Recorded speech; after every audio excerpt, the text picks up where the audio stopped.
All right, Patrick. Early Merry Christmas to you. We've got a Vikings-Giants game. Vikings are, I believe, 4-point favorites here. So, yeah, first of all, how are you celebrating the holidays? You told us off, Mike, you're not going to be among the 5,000 flights canceled, so that's good. I'm gonna do a little driving around today. I have to get some late gifts for some people, and I'm not too worried about it. Go take my son for lunch today. Go see the grandkids tomorrow. Have about 3 people over on Sunday. Pack her in about noon, 1 o'clock in the afternoon for the Christmas. For the traditional Christmas Day nap. Oh. 1 in the afternoon, about 3-hour nap. Because the Christmas Day football games, as I said yesterday, they all suck. Who cares?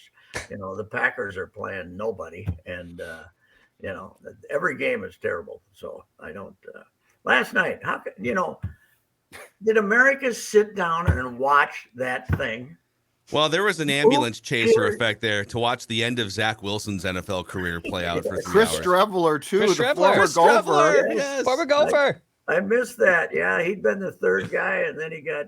He was a star in Canada. I guess he got more money to sit on the bench down here. But why didn't he stay up there and play every game? I don't get it. Why does he come down here and sit on his ass? So he can run a lot. So he can play once a year and run. Mm-hmm.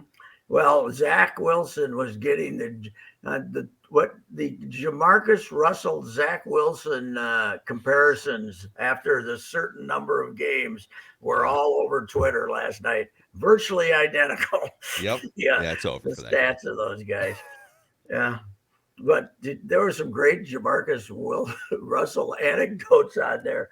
One of them was that he was Raiders, right? Raiders? Yeah. Yeah. No. He was Buccaneers, wasn't he? Or no, you're right. Marcus Russell? Yeah, I'm sorry. You're right. I'm wrong. First overall pick, he was Culpepper, even bigger. And they suspected him of not watching any tape that they'd sent him. That he didn't watch any tape. So they gave him some tapes to study at home. Blank. They gave him blank tapes. Yeah. And he came back and told them how he was reading this and reading that off the tapes, which were blank, which gave them some evidence that he wasn't. He was apparently a video game freak. I think he was he much preferred video games, kind of like Kyler Murray. He much preferred. Well, so how do these teams? It's. These guys are unplayable, right? Like Zach Wilson's not just a bust. You can't play him at all after 2 years. He's that bad. Where you can just put Chris Streveler in and just be better. Yes, apparently. Yes. Yeah. At least he's more mobile. Yeah, and he was the number 2 pick. How are you whiffing like this? Yes. And Culpepper. I'm not Culpepper. Russell. I think they drafted him because he reminded them of Culpepper, but a big, strong guy. But when you're interviewing them, they interview him extensively. They do all this stuff. Somebody's got to say he don't give a damn. Don't they? Somebody in his background has got to say, you don't want to do this. Yeah. But I guess you get stubborn and you decide, you make up your mind.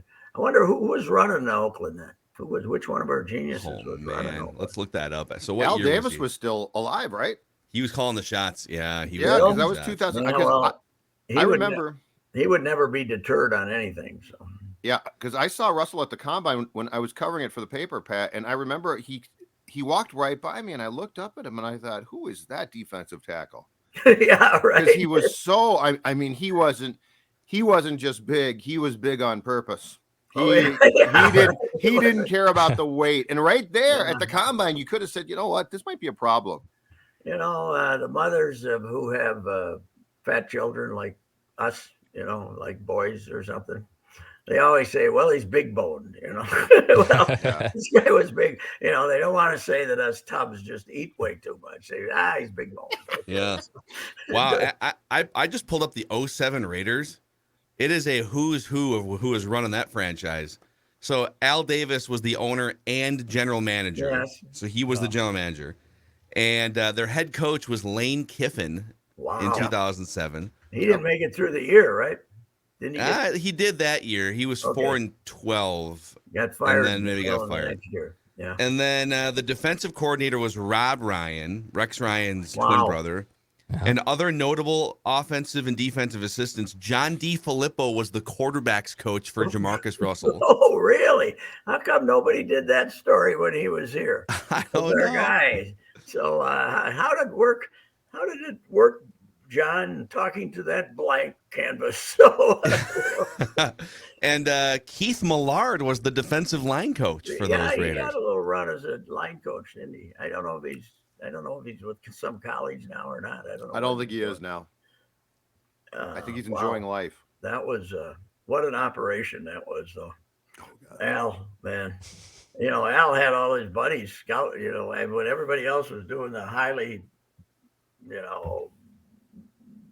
researched scouting and stuff, he'd have his buddies, from his scouts were still guys that he knew from the AFL. Don McMahon, the old Twins pitching coach, was one of his scouts. They grew up together in Brooklyn, and in the offseason, McMahon would scout players for Al Davis. So that's the way he ran. He just ran it. He ran it old school. So, but anyway, it's that game last night. Come on, don't watch. Do something else. Find some bad movie to watch. Again, too, Pat. Al Michaels has to say, you know what? I've had a great run. Yeah, right. But I cannot be on Amazon. Do you want to remember Al Michaels, this legendary play-by-play voice of Monday Night Football for years and the greatest games, as the soundtrack to Amazon's terrible football package? Didn't they have a couple of decent ones though? That because he had a 2 or 3 week period earlier when he was saying, "This is terrible. This is terrible football." I mean, you remember that one? He was like, he went off on how bad it was. Yeah. And but then I think they had a couple that happened to be better than they expected them to be. But it is a terrible football package. And when how about Jacksonville? Though they were 1-6. They're like Detroit now. They're 7-8. They're one of the hottest teams in the league. Trevor Lawrence, second year light bulb going on. They're actually so they could get a wild card spot, but they also have Tennessee. Tennessee is leading the division at 7-7, and they play each other the final game of the season. So they might just have to chase down the Tennessee Titans to make the playoffs. Oh, Titans have been, but Tannehill's out, right? Tannehill's he's out for the year. Yeah, and they're terrible. They're not any good. Hey, what? So do the Vikings want to tank and let the Giants win so the Giants can make the playoffs and then they get to play the Giants maybe in the Well, you tell us. So here are your options. You could be the 2 seed or the 3 seed if San Francisco catches you. The 5 teams that you would likely play are the Giants, the Commanders, the Lions, Seahawks, or Packers. Because the Packers, if they win out, would technically still have a shot. The Seahawks would be my first choice. They're no good. The Packers would probably be my second choice. The Commanders would be my third choice. No, I think the Giants or the Commanders are interchangeable. I mean, those 4. Give me any one of those 4. I just don't want the plucky Lions, man. The Lions outplayed these guys twice. I know. Yeah, the Lions. They're better. The Lions are better than those teams. So I don't want to play the Lions. The Lions could make up for, come in here and make up for 61 years of humiliation against the Vikings. Can you see Campbell's fiery speech? Bud Grant beat these guys 13 straight games. Yeah. Brad Childress and Mike Tice were 16-1 against us. Players are like, who? Who's Bud Grant? What are you talking about? They definitely don't remember Bud Grant. Probably don't remember Brad Childress or Mike Tice. But I think Bud had a tie in there, but there was a 13-game streak that they didn't lose to the Lions back. And that was when the Lions weren't terrible. That's when they had Joe Schmidt as the coach, and they just figure out a way to lose. Some of the ways they figured out to lose to the Vikings were unbelievable, but they would always figure out a way to lose. But they had some players back then. Now they had many years of just being rotten. So I got an email a couple days ago from someone accusing me of being a covert Lions fan. He says, Are you secretly hosting a podcast called Lions Daily? And I said, you know what? I don't want the Lions to cause chaos for the Vikings playoff run, but I am rooting for the Lions' success. Yes, I am rooting for the Lions' success. Because we all thought, I didn't watch what's the name, Hard Knocks, but everybody, he was the guy, right? Wasn't he on? Was it Hard Knocks? Last year, yeah. Dan Campbell on the Lions. Yeah, and everybody saw this psycho, right? And you thought he'd just flame out like every other Lions coach. And then they go 1-6, and you say, boy, they're going to lay down like dogs for this guy. And now they're 6-7 or whatever, 7-8 or whatever they are. It's 7-7. It's amazing how plucky they've been. Yeah, you got to love the Lions. Even our guy, we used to, Rob Parker, when we had the afternoon show, Rob was columnist there a long time. And then he was the partner for, whatchamacallit, the guy from Dallas, Skip Bayless, Skip's partner, right? And then Skip stabbed him in the back and got him off the show. And now he's stabbing Shannon in the front, actually. Yeah. And then Rob went out to LA for a while, and then he came back. But he's always been the number one Lions basher in the world when he was a columnist there. So every time they did something humiliating, we'd get Rob on to just go on for 10 minutes about what an embarrassment they are to the entire city of Detroit. I got his phone number. I should call him up and say, what does he think about the new Lions? I'll have to do that if they play. So yeah, he was great. Pat, I have a piece of reckless speculation from the New York Post this morning. All right. Oh my. So Joel Sherman is looking at outfielders for the Yankees to trade for. Yes. And he lists Max Kepler as a target. As the target.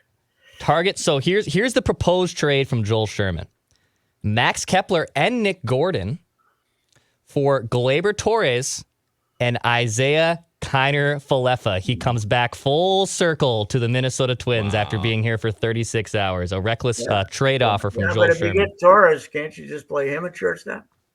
I think he could fill in there, yeah. No, wasn't that his original position, shortstop? Gleyber when he first came I thought Didi was there. I thought it was Gregorius. I thought Torres played shortstop. And Torres played second for them. Gleyber played shortstop for a couple years. Yes, he did. Yeah. I would take Gleyber for Torres. Yes, I would. But then we don't want Urshela. So what do we want? We don't want other infielders. So what do we want another infielder for? We're stacked, baby. They might even trade Arise. So, but yeah, I don't know. Do you think they have a coherent plan from now until spring training? Like, do you think they have a roadmap of what they want to do, or are they just kind of like, let's just come back after Christmas and figure it out? Well, I do think they heard from enough people that said, yeah, we'll take Kepler. We might not give you much, but we'll take him. That's why they signed Joey Gallo. I think that, they had to know they could get rid of Kepler before they signed Joey Gallo, right? Because it's the same player, except one of them strikes out even twice as much as the other. So, but there had to be a notion that you can trade Kepler. Now, are you going to overplay your hand and try to get more for a mediocre player like Kepler? They can always try to overplay their hand and then not get rid of him. But there's got to be a Kepler plan to trade him somewhere. You want to trade him for pitching, don't you? Isn't that what you want to trade him for? You want somebody to give you you want somebody to give you a usable pitcher, right? Preferably someone under team control. Yeah. For you with a bad arm. With a bad arm. How's the arm? Yes. It's not good. Okay, That was a great Rogers trade because we have Paddock. Yes. He had to undergo elbow surgery, but he'll be back in the middle of 2000. We got him for a half a year in 2024. So, he might never pitch again, but if he does, he's under our control. Never mind this season where we have Carlos Correa and a shot to win a weak division. We've got Paddock under team control in a half decade. It'll be great. Okay, I got a question for you guys. I was just thinking about this. The undercurrent of defenders of all things, each team of the major teams has its group of, mostly young defenders, right? Because they can come up. I saw some guys the other day talking about the the wave of Falvey Levine pitchers is on the way, the young pitchers, and we'll all be saying, what are they going to do with all this pitching? I don't think it was Mendover that wrote it either. I don't know who it was. But who do you think? I know Now, what the website that Vikings was. don't need that element for now, right? They don't need that element. I mean, that everybody's on the bandwagon, okay, after last week. But, and the Wild really, they're playing, they got beat bad last night, but they're playing better. But which one of those undercurrents is stronger? That young defenders of the Twins or the young defenders of the Timberwolves? Which one of those groups is stronger? Oh, Who do you man. guys hear more from? I think it's the Twins. I agree. It's the Twins, man. Yeah. Mm-hmm. I still don't Definitely. think that there's a buy-in to the Wolves that runs as oddly as deep as the Twins one does. There's this incredible protective shell around an Yes. organization that hasn't won a playoff game in 18 tries, going back almost 20 years. I mean, it's obviously not the newspaper readers of that generation, the 50 plus people who are still reading the newspaper and look at it. So it's not them. It's kind of a 20-ish thing, right? It's 20-year-old and all in on war and analytics and stuff like that. Pat, I think it stems directly from a lot of folks who are fans of the event you're going to, the Twins Daily Crew. I think it's a lot of those people because those people set the tone to defend, and then I think their followers follow along in things are fine. I don't know what you people are talking about. You old negative. Does Twins Daily have Gallo defenders? Oh, absolutely. Based on what? He's a great guy. Well, I guess he's really nice. Pat, the Athletic wrote a piece the other day saying how ecstatic, this is a great buy low, how ecstatic the Twins are.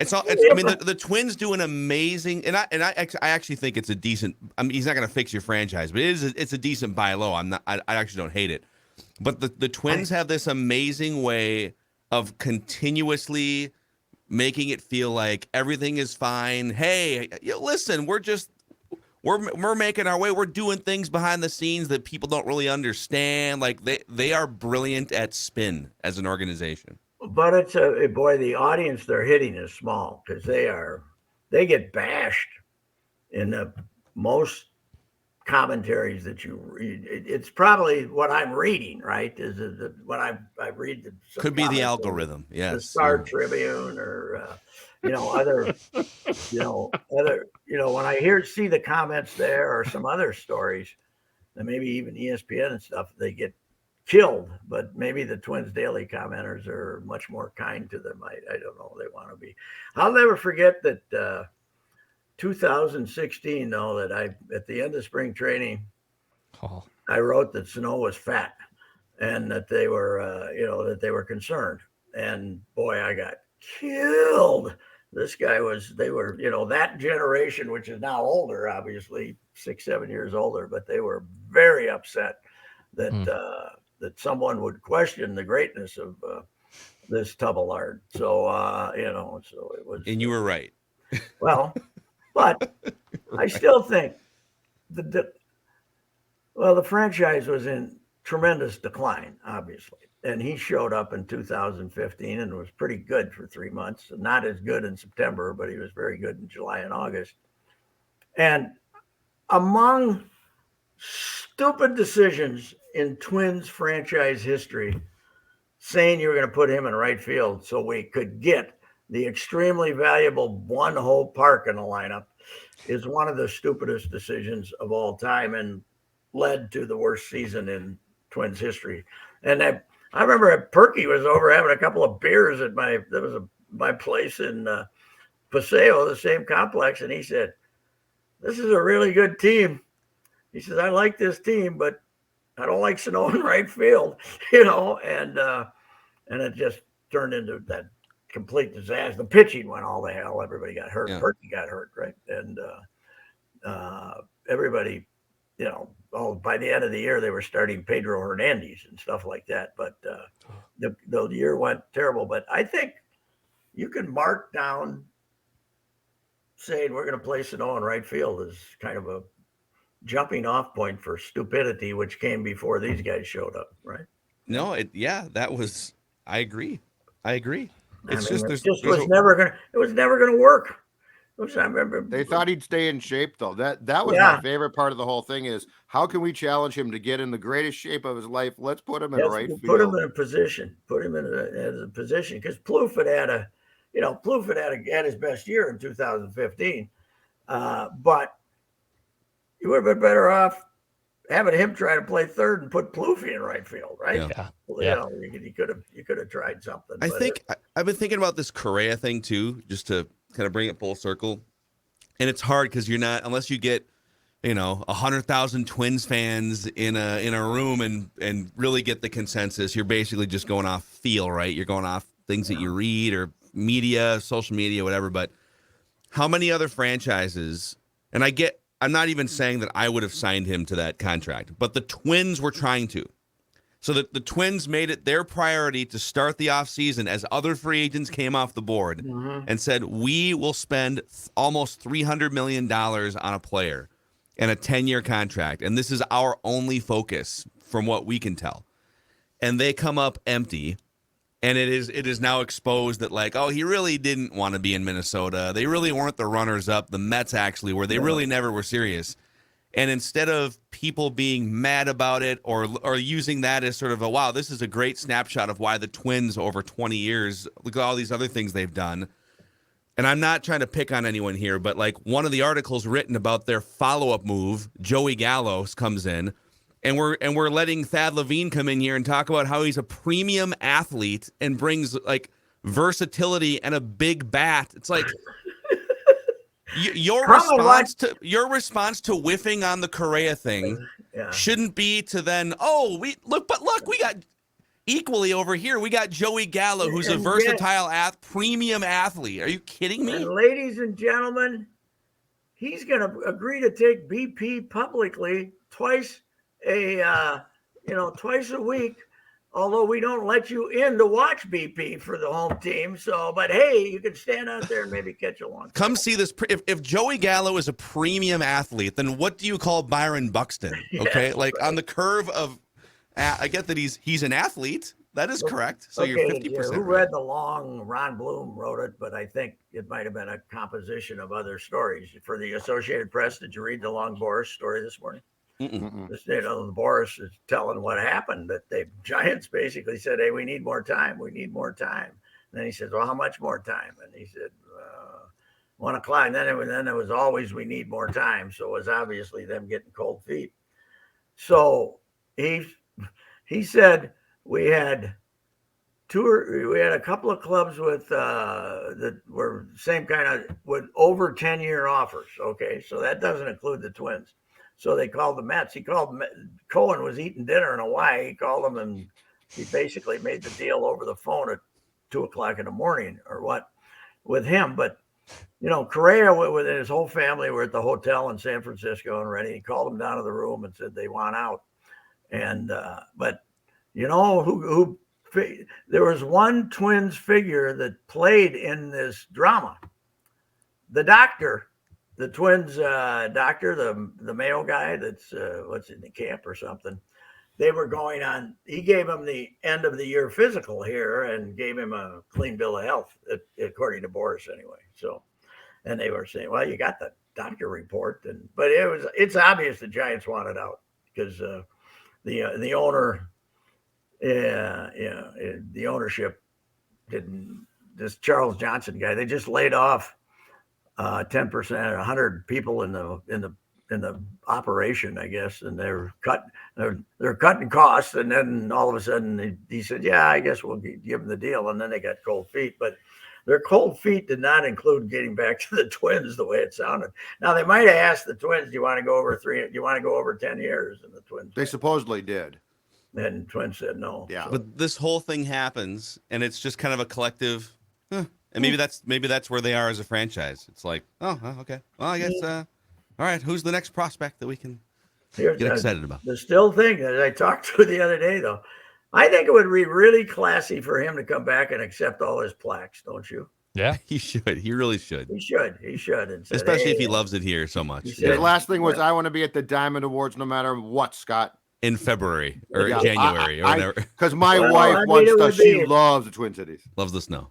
There's gonna be a lot of free time in that ceremony. I think he got 5 of them, didn't he? 5 of them. What? Good guy, MVP, Yep. best defensive player.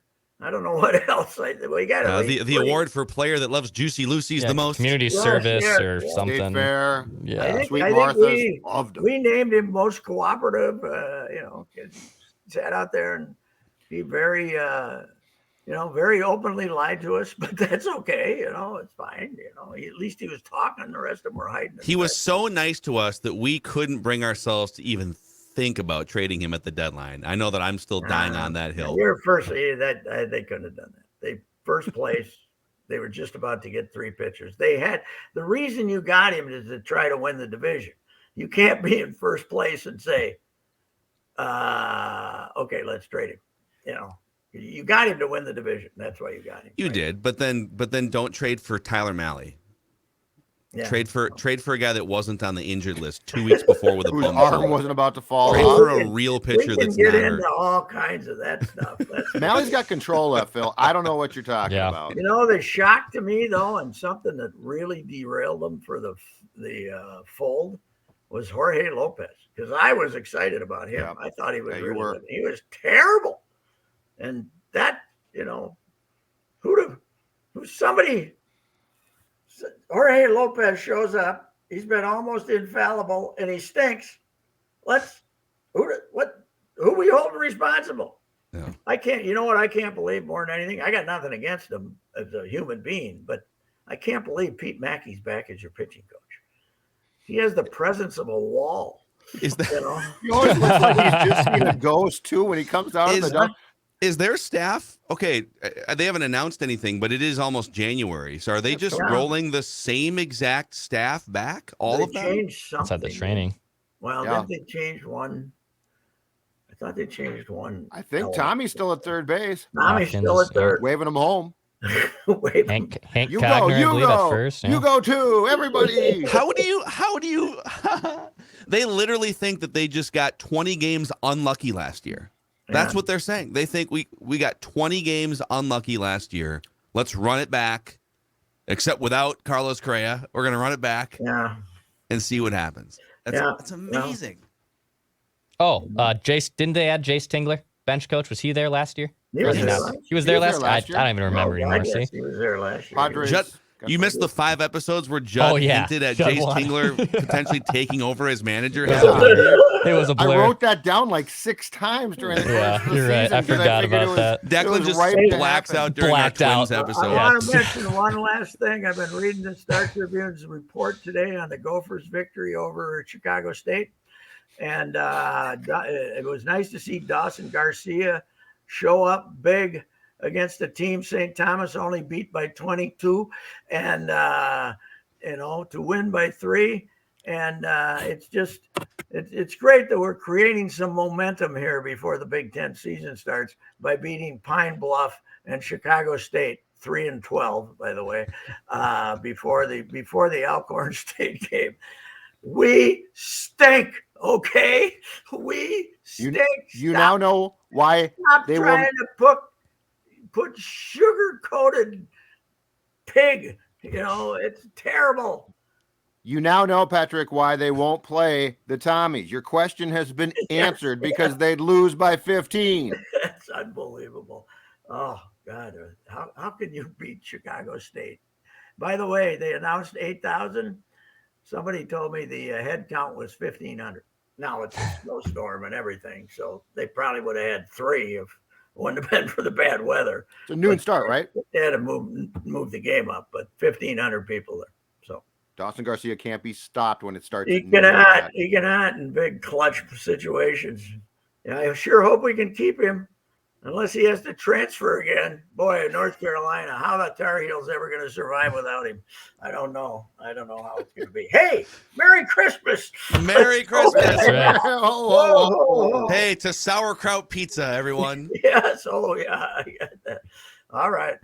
Good enough. All right. See you, Pat. See you Merry guys. Christmas Bye. to you. Yes. All right. Let's wrap in with Royce here. You can find all of our Royce conversations. They're all technically unchained. We can start calling them that maybe, because you can find them all in the Royce Unchained podcast feed if you want to catch up on your Royce over the holidays. We'll see you guys.